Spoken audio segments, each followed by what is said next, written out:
I used to dream I'd be up there one day. Till one day became day one.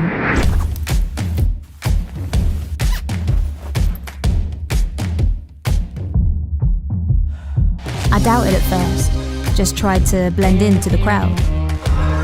But then I stopped dreaming and started reaching.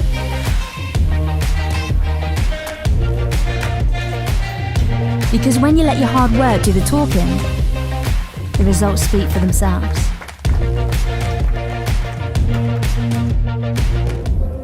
And you realise there's a place up there for all of us. Welcome home.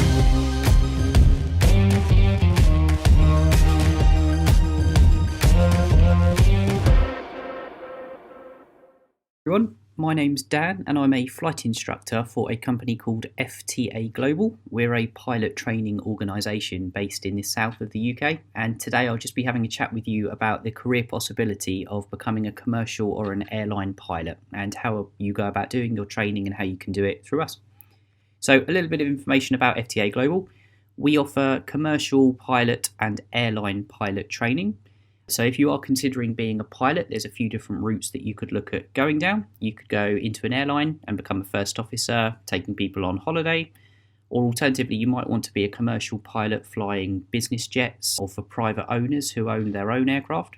You can also look at doing things like taxiing work or flight instructing, teaching other people to fly. There's lots of different jobs that you can do. To have a job to be paid as a pilot, you would need a commercial qualification, which is what we'll look at. But you can also look at being a pilot just to fly your friends and family around in small, light little planes. And we offer training that's referred to as private pilot training for exactly that purpose. So if you just like to get it and you're a bit of an enthusiast, maybe as a bit of a hobby, you'd like to do some flying, that would be an ideal license for you. FTA Global is based in a town called Shoreham by Sea, which is near Brighton on the south coast. And the company's been going for just under 15 years as of April 2021. All of your training with FTA would be completed in the UK, so you get to stay in the same country that you're from, that you're used to, and the training that you complete with us will be done in state-of-the-art aircraft and simulators, teaching you lots of new techniques and using lots of new technology that's been incorporated now. So if you've ever considered the career of becoming a pilot, you might have done some research, and it's quite easy to get a bit confused because there's a lot of information out there and it's sometimes not the easiest to find. Now, if you're looking at becoming a pilot, the first thing you're going to need to get is a license. Just like if you were driving a truck or a train, you would have some kind of license. And as we've mentioned earlier, you could become a commercial pilot or perhaps a private pilot, depending on what you're looking for. And there's 3 different licenses to cater for that. So here they are. We've got the PPL, what we call the CPL, and the ATPL. I won't go into too much detail, but the blue licenses there are the ones that you would need to be paid to be a pilot, so to work as a commercial or an airline pilot. Something like a PPL, as we said earlier, would let you fly a light little aircraft with your friends and family once you're qualified. It's about a 45-hour course or so. And then once you have your qualification, you're just free to hire an aircraft like this and go about your business. A commercial pilot's license would let you fly something a little bit bigger and a bit faster and also be paid for it now, so something like a business jet. And then the airline transportation license is quite evident. That would allow you to then work as a first officer for your first airline. So your license allows you to fly an aircraft, but the type of aircraft that you can fly depends on something called a rating, which is a further thing that you get as part of your training. Lots of different ratings exist. We won't go into all of them and all the details, but the ratings you can expect to also complete as part of your training are these ones in blue. A night rating, so it allows you to fly in the dark. A multi-engine piston rating, or an MEP, so you can fly something with more than just one engine. And the instrument rating, which allows you to fly when the weather's looking quite poor and you can't quite see the ground. So again, these items are in blue because these are the ones that you would need as a minimum to work as a commercial pilot or as an airline pilot as a first officer. In addition, you can also complete what are called type ratings. So once you've completed your training with a school like FTA, you'll have a commercial pilot's license and be allowed to fly some piston propeller aircraft. But if you're looking at flying something like a large jet or working for an airline, you'll need a qualification that allows you to fly something much bigger, like a Boeing or an Airbus aircraft, and they're what we call type ratings, and that's something that comes after you've completed your training with us. The final thing that you may wish to look at, there's lots of different ratings available. If you're looking at adding on extra bits and pieces onto your license, you could look at an instructor rating, something like I've got, so you can teach other people to fly. And also ratings like the aerobatic rating, if you want something a little bit more fun and challenging. So you will need a commercial pilot's license to work as an airline pilot as a minimum, and you will need these additional items called ratings on them. This is all contained within your training that you complete at a school like us, and how you go about obtaining your qualifications depends on one of two different routes that you can choose between. The first we term modular, and this is a step-by-step process, working your way through lots of small individual phases to get you towards the end result, which is your commercial pilot's license. So modular students complete each phase of their training, we term course by course, because there's a few different sections that you have to complete, which we'll look at shortly. These are normally most suited to those people that would like to do their flight training over a slightly longer period of time, or perhaps if you need to be a bit more flexible with it. Maybe you're doing a college qualification or a university degree, perhaps you're still in work, and that's how you're funding your training, so you can't commit to a full-time course. Modular would allow you the flexibility to complete perhaps one flight one day and then work the next, and then a couple of flights over the weekend, and so on and so on. You can complete all or parts of your training through a single company like FTA. We could offer all of it to you. And the other route that would be available, if you can commit full time to your course of training, like being at a school or a college, you can enrol on what we call an integrated course. And with this, you enrol as a class with a group of students like you are now, and you complete all of your flight training full time back to back. So this would be 5 days per week from 8 o'clock in the morning till 8 o'clock in the evening that you would come to the school, and you would have in there flights and ground school and tests, almost exactly like you're doing at the moment through school.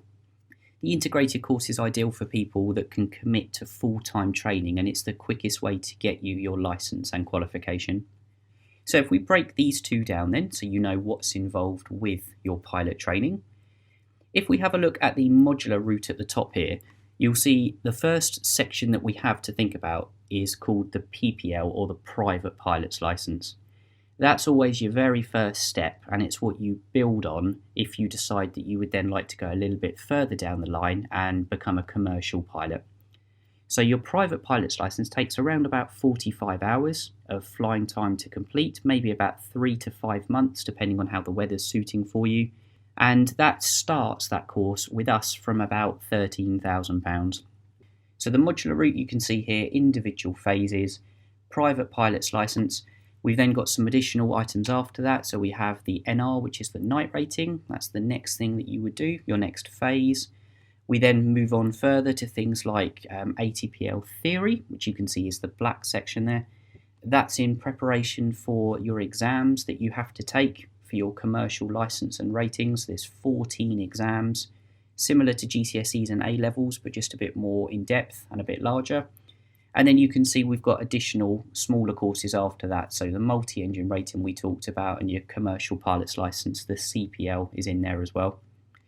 So modular training, it's best to think about as in a ladder, and each of these individual courses is a step on the ladder to get yourself to where you want to be.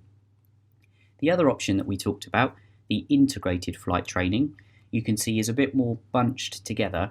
So this would be the full-time course, but within that you have exactly the same type of training that you would do as a modular student. So in there you have your kind of PPL equivalent training, you have your studying for your exams, you have the multi-engine rating that you would do, your night ratings in there, but it's all just squeezed into a bit of a quicker course. Generally, the integrated program takes people around about 2 years from start to finish if you decide that that's how you want to commit to it. Now, if you're anything like me and anything like my parents, when I was discussing with them flight training and saying I wanted to be a pilot, The first thing they wanted to know about was the cost of the courses, and once I quoted numbers like this, it was almost impossible to convince them that this would work. What I'd like to just point out is these prices that you see quoted from flight schools, please bear in mind that these are the totals for the time that you complete those courses. So for example, if we have a look at the integrated price we have quoted here, the $87,950, you may fall off your chair and think, how on earth is anyone supposed to fund that? Well, I certainly didn't have anywhere near that much money when I was looking at starting my flight training, but I went through the modular route, which came to a similar price at the end of training, but just saved my wages through jobs and did it that way. So I didn't go through any loans or anything like that at all. It was all money that had been saved to fund my flight training. So once you've decided on a route that you think would be more appropriate for you, you might then want to think, well, how do I prepare for flight training and what could you do now that would be appropriate? Well, there's a few different things that you could do. The most important one we would say to begin with is research. So you have to do your own research and have a look at all the different schools that are available. There might be a flight school that's closer to where you live, or one that's easier access for you, maybe one that's more cost effective, or one that uses different types of aircraft. There's all pros and cons, and it needs to be you that does the research to check them. A good flight school should always let you book a tour and visit them in person, and perhaps not at the moment with COVID, but head on to websites of different schools and you should be able to get all of the information that you need, and at the very least have a telephone conversation with someone who can answer your questions. You do generally have minimum qualifications to enrol on a pilot training course. We as a school ask for at least 5 GCSEs that include a maths, English and some sort of science, and preferably 2 A-levels, so if you've gone beyond to college, but it's not a necessary requirement to start with us. You do also need to be 18 years or older to begin your commercial flight training. You might want to look at doing something like an assessment through an independent company who can just check to make sure that you've got the right skills and the right personality type to become a pilot. And of course, you need to have your own motivation and your own resilience. So we recommend always having some kind of backup plan. And the COVID pandemic at the moment is a great example of this. You need to have some kind of alternate option to fall back onto just to allow the industry to pick back up in case something like this happens again, because you never know what could happen. We did discuss just briefly the costs on some of the courses. So financial preparation, again, is very important. You need to make sure that you have your funding in place, or you've looked at the different options of funding that are available to you. And you also need to make sure you can commit to the time depending on the course that you're doing. So remember, integrated courses are normally around about 2 years or so of full-time flying and flight training. Modular courses are your kind of preference, really. You can space them out as much as you want, but as a minimum, they would take 2 years if you did them all together back to back. The final thing to be aware of, a pilot does require a medical certificate to say that they are in a fit state of health to be able to fly, and that's for all types of pilots, so private pilots and commercial and airline pilots. So you would need to make sure you've got that prepared for as well. So a couple of other bits you can think about for preparation are some of the skills that you would get as a pilot and what perhaps you could develop now that would certainly help you with your flight training. These are just a few of the ones that we could think of that would be most appropriate for you. Things like multitasking, decisiveness, you need to be quite quick thinking. You need to be a very good communicator because you'll be working generally as part of a flight crew. So it's more than just you flying the aircraft. There'll be somebody else next to you if you're working at an airline. Things like good discipline, good attention to detail as well. So can you spot if things perhaps aren't where they should be, or if a light perhaps is flashing at you, what's it saying, what's it trying to tell you? And situational awareness is just a way of saying, are you aware of what's going on around you? So not only inside the aircraft, but what's kind of the big picture. It's a good way to think about it. The last thing I would say about these pilot skills is these are things that generally are developed as part of your training course, but there's lots of things that you could do now just to prepare yourself for them. Some things like doing a sport or an extracurricular activity if you're at school or college before you start. Even work experience, see if you can get yourself to an airport or into a flight school. And even things like using a flight simulator or video games kind of really develop your hand-eye coordination.